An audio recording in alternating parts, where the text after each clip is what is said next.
The Xylos Prime interdimensional space station was considered the crown jewel of interplanetary medical research. Hovering in the serene emptiness of deep space, the massive technological marvel housed laboratories and research facilities that represented the pinnacle of achievement for dozens of species.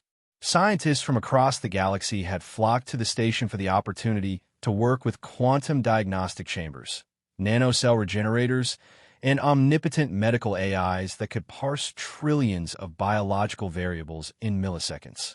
Elias Vance didn't quite fit in. He adjusted the strap of his standard-issue medic bag, a simple canvas affair that contained actual physical items, as he stepped off the teleportation pad into the gleaming reception area of Medical Section Alpha. The bag hung heavily from his shoulder, filled with what his new colleagues would undoubtedly consider primitive tools: bandages, antiseptic ointments, basic medications, thermometers, and a small collection of other ancient medical staples. "Ah, you must be the human transfer," a melodic voice chimed as a tall, willowy being glided toward him. The floopy administrator's translucent skin pulsed with gentle bioluminescence, 6 delicate arms extended in the traditional greeting of their kind. "I am Administrative Director Quiffle. Welcome to Xylos Prime, where we advance the medical frontier for all species." Elias smiled awkwardly, attempting to return the 6-arm gesture with his mere 2 hands. "Thank you, Elias Vance, Terran medical technician. I'm looking forward to learning from everyone here." Quiffle's compound eyes flickered briefly to the bag at Elias's side, their gentle light dimming momentarily in what Elias had come to recognize as the universal expression for trying not to laugh. "How charming that you've brought your personal effects. Security has already scanned them, I assume, though I can't imagine what practical purpose they might serve here." Quiffle's translucent hand gestured broadly to the surrounding medical facility, where hovering medical probes zipped silently between examination pods and holographic anatomical models of a dozen species rotated in the air. "We have systems here that can diagnose and treat conditions before a patient even realizes they're ill." Elias straightened his shoulders slightly. "Old habits die hard, I guess. These have served me well in the field." Of course. Quiffle's tone was kindly, but unmistakably patronizing. "Well, we all have our comforts from home. Come, let me introduce you to the division research heads." As they walked through the immaculate corridors, Elias tried not to gawk at the technology surrounding him. In one chamber, a Grick ambassador floated in a suspension field while microscopic robots rebuilt damage to their exoskeleton at the cellular level. In another, a holographic conference appeared to be in session between scientists in 15 different star systems, discussing genetic algorithms so complex that the equations floating between them made Elias's eyes hurt. They arrived at a large circular chamber where several beings were engaged in what appeared to be a heated discussion. "Honored colleagues," Quiffle announced, "may I present our new Terran transfer, medical technician Elias Vance." The assembled group turned to regard him with varying expressions of mild curiosity, polite disinterest, and in one case, what appeared to be barely concealed disdain. "Welcome, human," said a glowing, translucent entity that seemed to be composed entirely of pulsating energy. "I'm Department Head Xyler. My specialty is quantum cellular reconstruction." The energy being's form shifted slightly, patterns of light forming what might have been a condescending smile. "I understand humans are still reliant on their biological components. How resilient of your species." Before Elias could respond, another figure stepped forward, a stocky being with 6 eyes arranged in a symmetrical pattern around a bulbous head. "Dr. Grobner, Cerebral Neuroscience Division," the being announced, blinking several eyes in sequence. "I must say, I've always found human brains fascinating. So inefficient, yet somehow functional. A delightful, evolutionary puzzle." "Thanks, I think," Elias replied with an uncertain smile. The remaining introductions followed in similar fashion, each brilliant scientist making it clear, in the most polite way possible, that they found Elias and his species to be quaint curiosities at best. When they noticed his medical bag, Several exchanged knowing glances. "Is that a physical container of some kind?" asked Dr. Grobner, multiple eyes widening with genuine curiosity. "It's my first aid kit," Elias explained. "Basic medical supplies." "Fascinating," said Zyler, energy patterns fluctuating in what Elias interpreted as amusement. "I believe we have several such artifacts in our historical medical museum. Perhaps you'd like to donate it." The assembled scientists chuckled politely. "I think I'll hang on to it," Elias said, trying to keep his tone light. "Just in case." "In case of what?" asked a serpentine creature from the back of the group. "Xylos Prime contains the most advanced medical technology in the known universe. What could possibly occur that would require physical objects?" More chuckling followed. "Just a human expression," Elias said, feeling his cheeks warm slightly. "Force of habit." "Well, we're delighted to have cultural diversity among us," Zyler said with diplomatic smoothness. "I'm sure you'll find working at Xylos Prime to be quite educational." Quiffle clapped two of their 6 hands together. "Now that introductions are complete, let's get Technician Vance settled in his quarters. I'm sure he'd like to rest after his journey." As Elias followed Quiffle from the room, he could feel the amused stares of his new colleagues following him, or more specifically, following the outdated bag at his side. 3 days later, Elias was still learning to navigate the labyrinthine structure of Xylos Prime when the first minor incident occurred. He was observing a routine diagnostic procedure in Lab 7 Delta when a slight hissing sound caught his attention. Looking up, he noticed a small ventilation panel on the wall was emitting a faint bluish mist. "Excuse me," he said to the nearest technician, a 4-armed floppy named Laurel. "Is that supposed to be happening?" He pointed to the leaking vent. Laurel glanced up, her translucent skin immediately pulsing with alarm patterns. "That's a Xylarian gas leak. It's harmless to most species, but..." She was interrupted by a fit of coughing from across the room. 3 floppy researchers had doubled over, their respiratory membranes fluttering frantically as they gasped and wheezed. The delicate tissues around their breathing spiracles had begun to turn an alarming shade of purple. "Emergency medical protocol initiated," announced the lab's AI in a soothing voice. Holographic displays immediately surrounded the affected fluppies, showing detailed scans of their respiratory systems while listing dozens of potential treatments, probabilities, and outcomes. But the fluppies continued to cough and struggle for breath. "The system is calculating optimal treatment parameters," Laurel explained, her own voice becoming strained. "Fluppy respiratory systems are incredibly complex and sensitive. The AI needs to model the exact molecular interaction of the Xylarian particles with our specific lung chemistry before it can." She too broke into a fit of coughing. Elias didn't wait for the AI to finish its calculations. He reached into his medical bag, pulled out several clean cloths and a small bottle of solution. "Here," he said, dampening the cloths and handing them to the struggling fluppies. "Cover your breathing membranes with these. It's just sterile water with a mild antihistamine compound. It should help until the proper treatment is ready." The fluppies looked at the physical cloths with confusion and suspicion, even as they struggled to breathe. One of them cast a desperate glance at the still calculating holographic displays. "Trust me," Elias urged, "it won't hurt you. It's just to filter the air and reduce the inflammation until your system can flush the irritant." With obvious reluctance, the first floppy pressed the damp cloth against their breathing spiracles. Almost immediately, their coughing subsided and the frantic fluttering of their membranes calmed. The others quickly followed suit. "That's better," Laurel managed, her voice still raspy. "How did you know this would work?" Elias shrugged. "Basic first aid. Your respiratory membranes are similar enough to certain Earth creatures that I thought a simple antihistamine might help reduce the inflammation. Nothing fancy." The laboratory door slid open, and department head Zyler floated in, patterns of light flickering with concern. "I was alerted to a Xylarian gas leak. Is everyone all right?" "We're stabilizing now," one of the senior flippy researchers explained, still holding Elias's cloth to their spiracles. The human provided a temporary solution while the medical AI calculates the optimal treatment protocol. Zyler's energy patterns shifted as they turned to regard Elias with new interest. A temporary solution? From your kit. Just a dampened cloth with a mild antihistamine, Elias explained, feeling slightly embarrassed under the intense scrutiny of the energy being.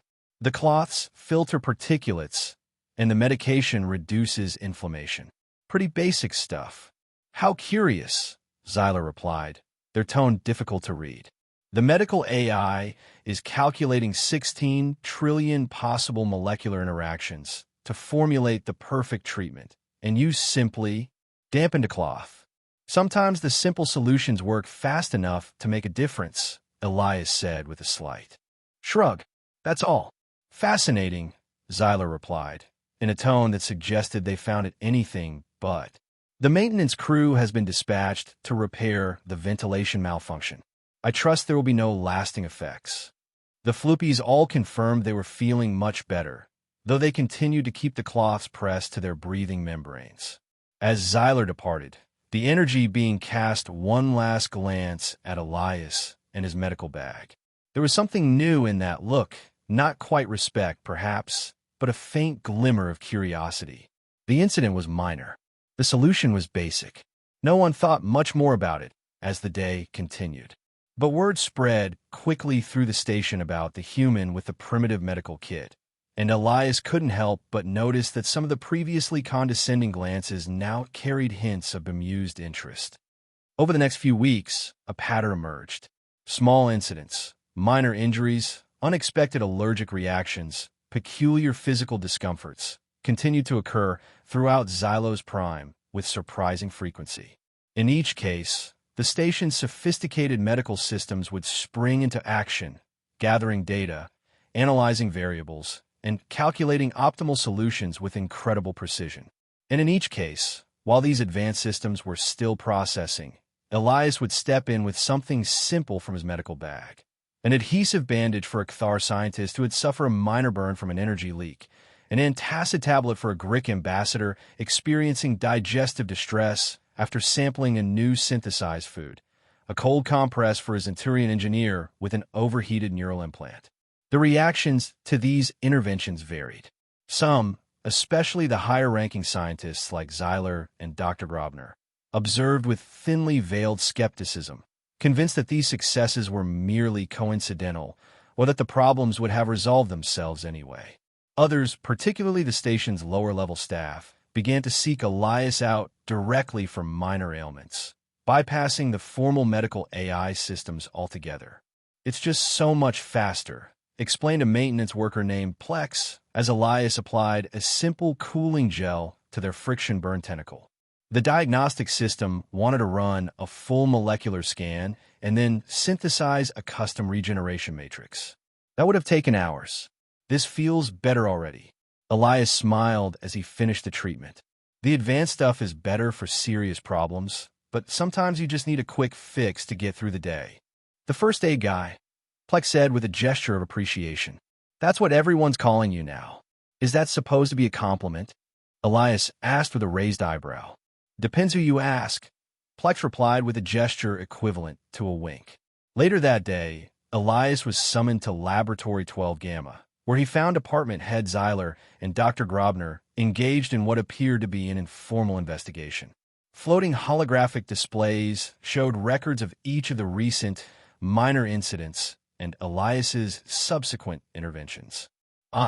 Technician Vance, Zyler's energy form pulsed as they spoke. We've been reviewing some interesting patterns in station medical data. Fascinating correlations, Dr. Grobner added, all 6 eyes blinking in sequence. We've recorded 17 instances where your primitive methods have provided apparent relief for various minor medical issues. Just basic first aid, Elias said with a shrug. Nothing special. What interests us, Zyler continued, is the statistical improbability of these successes across such diverse species with fundamentally different biologies. Your basic first aid was designed for humans, yet somehow it proves effective on floopies, Cthars, Gricks. Most living things have some common needs, Elias explained.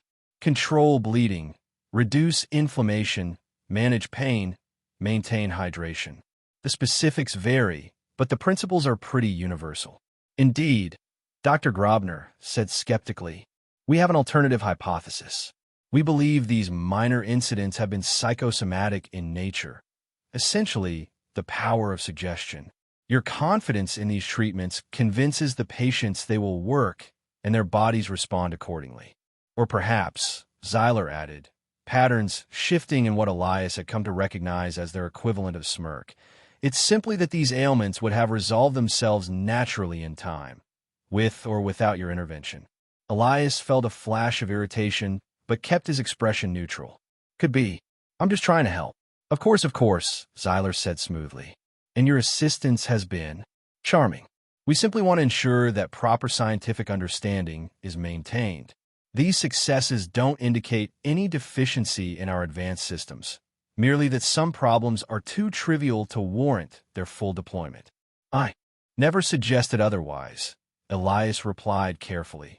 Excellent, Dr. Grobner said, multiple eyes focusing on him intently. We merely wanted to ensure there was no misunderstanding. The station's AI-driven medical systems remain the optimal solution for all genuine medical concerns.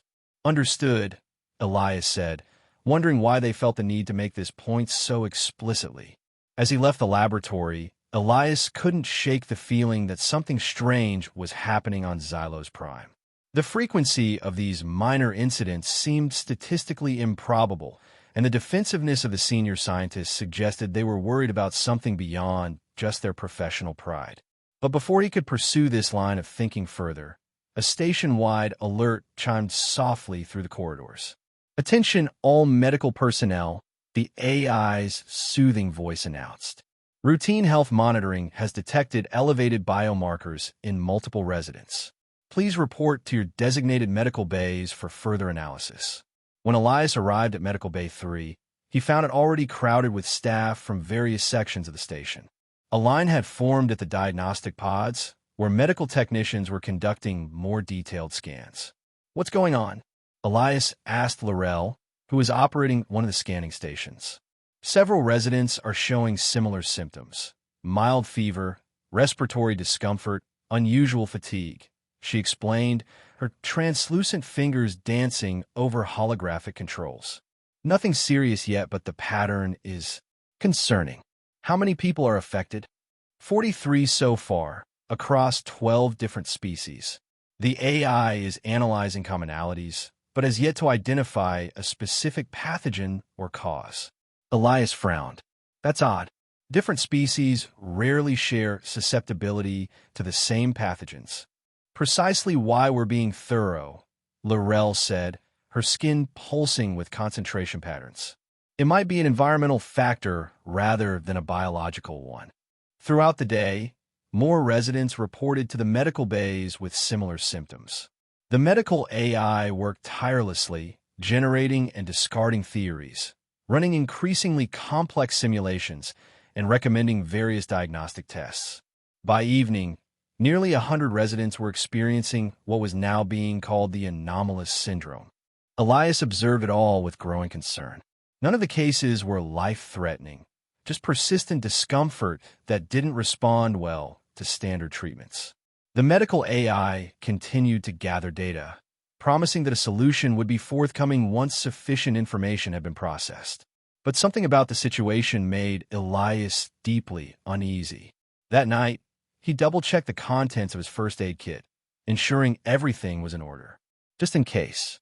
3 days later, Xylos Prime was in the grip of a full-blown crisis. What had begun as the anomalous syndrome, with its flu-like symptoms, had evolved into something far more serious. Patients who had initially reported only mild discomfort were now experiencing organ failures. Diverse organs in diverse species, but with alarming synchronicity in the progression of the illness. The station's medical bays were overwhelmed. Diagnostic pods hummed continuously. Quantum computers processed petabytes of medical data, and the most brilliant scientific minds worked around the clock to identify the cause and develop a treatment. But so far, nothing had proven effective. Elias had barely slept in 72 hours. Though he had no official authority in the emergency response, he had thrown himself into the effort, helping wherever he could. Mostly, this meant providing palliative care to the suffering patients while the advanced systems worked on the real cure. He entered intensive care Pod 7, where several of the more serious cases were being monitored. Department head Zeiler and Dr. Grobner stood before a massive holographic display showing cascading data from dozens of patients simultaneously. "The pattern makes no logical sense," Zeiler was saying. "Their energy form fluctuating with agitation.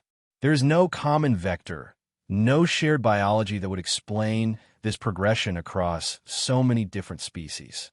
The quantum simulations have run through 17 trillion potential pathogenic structures," Dr. Grobner replied, all 6 eyes blinking rapidly in distress. "None match the observed symptoms with more than 12% probability. Have we considered non-biological causes?" Elias asked as he approached. "Environmental factors, radiation, some kind of toxic exposure?" Zeiler's form pulsed with what might have been irritation. "Of course we have, Technician Vance. We are running the most sophisticated diagnostic protocols in the known universe. If there was a simple environmental cause, our systems would have identified it immediately." "No offense intended," Elias said, raising his hands in a pacifying gesture. "I'm just trying to help." "Your assistance with patient comfort is appreciated," Dr. Grobner said, in a tone that clearly indicated it wasn't. "But perhaps you should leave the complex diagnostic work to the advanced systems." Elias nodded and moved away, turning his attention to the patients. In one pod, a floppy researcher named Million lay still, their normally luminescent skin dull and lifeless. Beside them, a Kthar engineer's exoskeleton had turned a sickly gray. The usually vibrant patterns faded almost to invisibility. Throughout the care pod, similar scenes were repeated with patients of every species represented on the station. All were deteriorating rapidly, despite the best efforts of the most advanced medical technology ever created. Elias did what he could, adjusting hydration levels, ensuring comfort, monitoring vital signs. Simple, basic medical care, while the brilliant minds and their brilliant machines searched for the real solution. But that solution never came. The first death occurred 18 hours later. A junior Greek researcher simply stopped breathing, their complex respiratory system shutting down despite the life support systems attempting to compensate. The medical AI immediately adjusted its algorithms, factoring in this new data point, and promised more accurate treatment protocols would follow. They didn't. The second death came just 4 hours after the first. A Centurion Communications specialist whose neural pathways simply ceased firing all at once. Then a Kthar. Then 2 fluppies simultaneously in different medical bays. The death toll climbed with horrifying speed. The advanced medical systems, for all their computational power and technological sophistication, seemed helpless against whatever was killing the station's residents. In the midst of this chaos, Elias worked tirelessly, moving from patient to patient. He couldn't cure them. His simple medical supplies were useless against whatever this was, but he could at least try to ease their suffering. He wiped fevered brows, adjusted breathing aids, administered basic pain relief when appropriate. Small comforts in the face of approaching death. Department head Zeiler had ceased their floating movement, their energy form now stationary beside the main diagnostic console as they processed data at incredible speeds. Dr. Grobner worked nearby, all 6 eyes bloodshot from exhaustion, their normally precise movements becoming increasingly erratic. "Nothing works," Dr. Grobner muttered, more to themselves than anyone else. "We've tried every known treatment protocol, every theoretical approach, even experimental procedures never before attempted. Nothing. The AI has modeled 100% of known pathogens," Zeiler stated, their voice unnaturally flat. "This matches none of them. It cannot exist, and yet it does." Elias approached them cautiously. "What about transmission? Have we identified how it's spreading?" "Unknown," Zeiler replied. "No detectable airborne particles, no evidence of direct contact transmission, no common food or water sources. It's as if the energy being's form flickered momentarily. It's as if the laws of biology themselves have been suspended. Throughout the station, the sophisticated life support systems worked at maximum capacity, trying to keep the failing bodies alive long enough for a cure to be found. But one by one, they failed. Residents of Xylos Prime, brilliant scientists, skilled technicians, diplomatic representatives from across the galaxy, died in waves, their diverse biological systems collapsing in ways that defied all medical understanding. Elias watched it happen, powerless to help. His first aid kit, once the object of gentle mockery, now seemed like a cruel joke in the face of this catastrophe.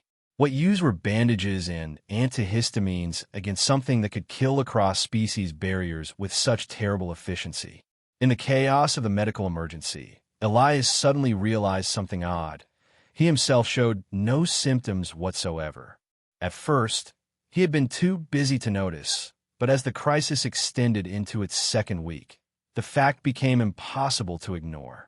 While beings of every other species on the station had either died or were in critical condition, Elias remained completely healthy. "Why only you?" Dr. Grobner asked when they finally noticed this anomaly. The six-eyed scientist looked terrible, their skin pallid and several eyes clouded. "What makes humans immune?" "I don't know," Elias admitted. "I've been exposed to the same environment as everyone else. I've had direct contact with patients. By all logic, I should be sick too." "Logic," Xyler said weakly from nearby. The energy being's once brilliant form had dimmed considerably, their patterns sluggish and fading.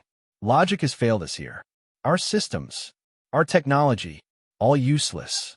A terrible thought occurred to Elias. Could it be something specific to the station that humans are? Naturally resistant to? Something in the air circulation, the water filtration, the artificial gravity. All systems functioning within optimal parameters, the station AI reported automatically. No anomalies detected in environmental systems. "Then why?" Elias began, but was interrupted by an alarm from a nearby medical pod. Inside, a floopy administrator was convulsing, their translucent skin flashing with dying bioluminescence. Elias rushed to help, but there was nothing to be done. Within minutes, the floopy was dead, just one more casualty in what had become a station-wide catastrophe. As the days passed, the death toll mounted inexorably. The once bustling corridors of Xylos Prime fell silent. The sophisticated medical bays, with their quantum diagnostic systems and molecular regenerators, became morgues filled with the bodies of those they had failed to save. Elias moved through this landscape of death like a ghost, still performing his duties even as he knew they were futile.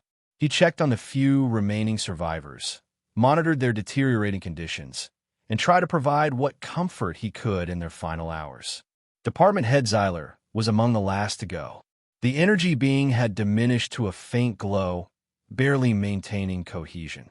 "Vance," Xyler called weakly as Elias passed their medical pod. "A moment." Elias approached, struck by how little remained of the once powerful entity. "I'm here." "Your first aid kit," Xyler said, their voice barely audible. "It wasn't enough." "But why?" "Only you." The light that was Xyler flickered, dimmed, and then dispersed into fading particles that dissipated into the air. "Gone." Dr. Grobner followed a few hours later, their multiple eyes closing one by one until all were still, never to open again. And then there was silence. Elias Vance stood alone in the control center of Xylos Prime, the last living being on a station built to house thousands. Around him, the advanced systems continued to function flawlessly, maintaining life support for a population that no longer existed, running diagnostics on a plague they had never understood. He was alone, surrounded by death, with no way to call for help and no explanation for why he alone had been spared. Weeks passed, though Elias quickly lost track of exact time. The silence of Xylos Prime was absolute, broken only by the subtle hums and whirs of automated systems continuing their programmed functions in the absence of those they were designed to serve. Elias had established a routine of sorts. He'd managed to access the station's hydroponics gardens, which still produced food. The water purification systems still functioned. The environmental controls maintained a comfortable temperature and atmosphere. In the most basic sense, survival was not difficult. It was the solitude and the questions that tormented him. He spent his days searching for answers, combing through the station's vast databases, reviewing the final research notes of the scientists, analyzing the medical data collected during the catastrophe. Everything was meticulously documented. Symptoms, treatments attempted, progression of the disease, time of death. But nowhere could he find a satisfactory explanation for what had happened, or why he alone had survived. In the station's main laboratory, Elias had set up an impromptu research space of his own. Holographic displays showed the last data collected by Zeiler and Dr. Grobner, along with Elias's own amateur investigations. He had no formal training in advanced xenobiology or epidemiology, but desperation had made him a quick study. There has to be something, he muttered to himself, a habit he'd developed in the crushing solitude. Some variable, some factor they missed.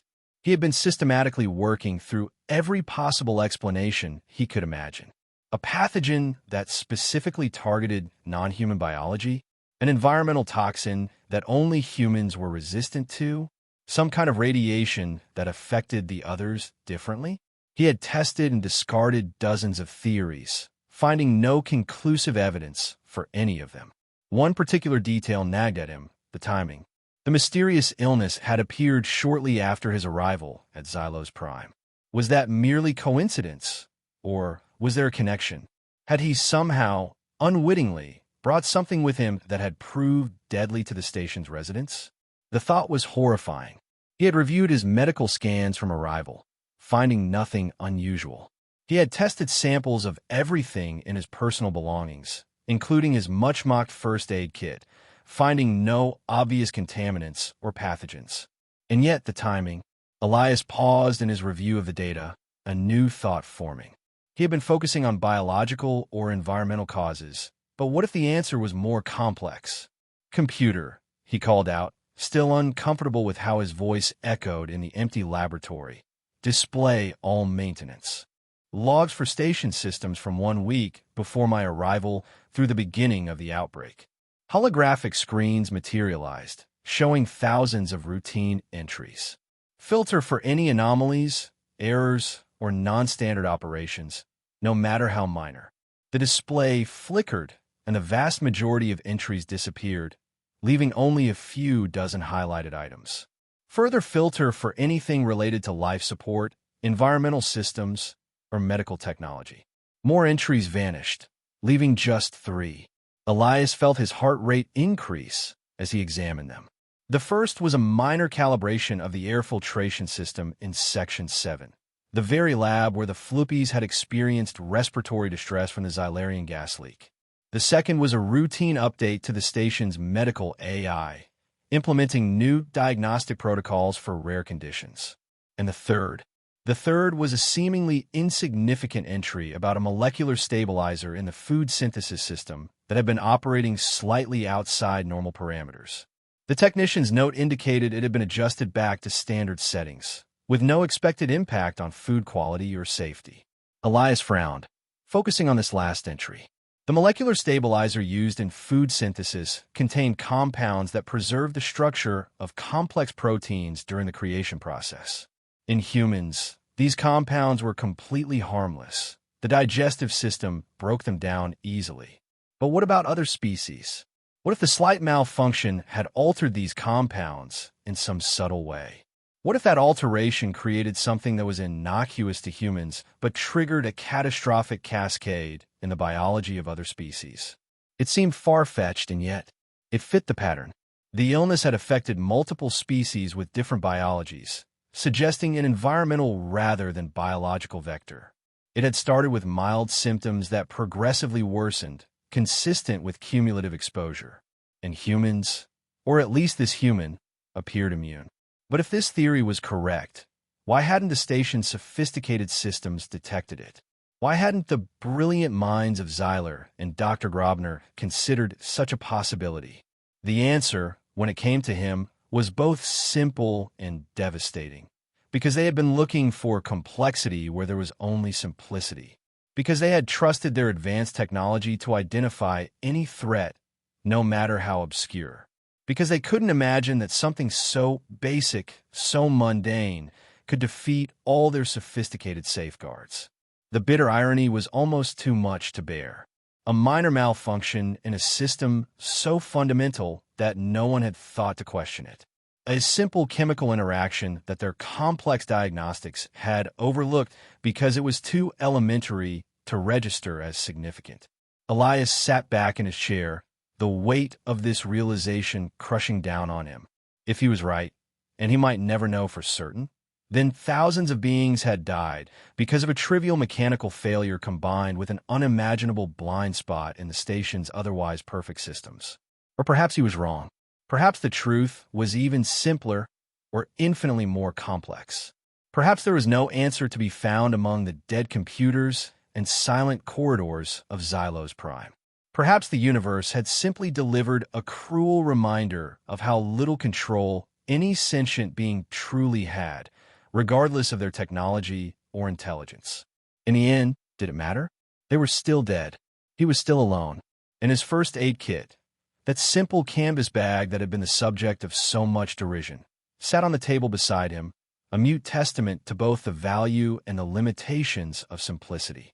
Elias Vance, the last living being on Xylos Prime, continued his solitary existence, haunted by questions that might never be answered and surrounded by the silent remnants of a civilization that had reached for the stars, only to be undone by the most elementary of oversights. Somehow, everyone else had died, and he would never truly know why. Days turned to weeks, weeks to months.